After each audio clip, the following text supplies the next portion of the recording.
Абу мама, саған не болды дейді, неғып намаз оқымай отсын дейді.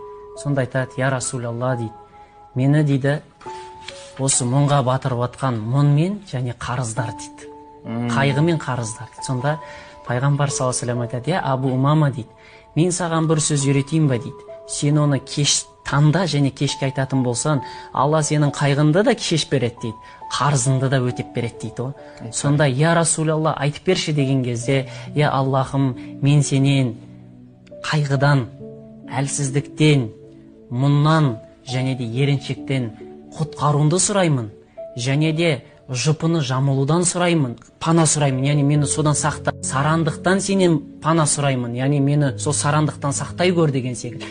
Кейін барып қарыздың көбеуінен және адамдардың мені басынуынан сенен қорған сұраймын деген екен да.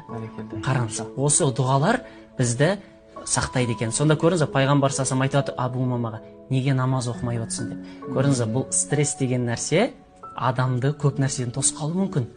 Біз үнемі мынау құлшылық бірінші кезекте тұру керек. Бұл стресске бола біз бір нәрсені тоқтатпауымыз керек. Дұға.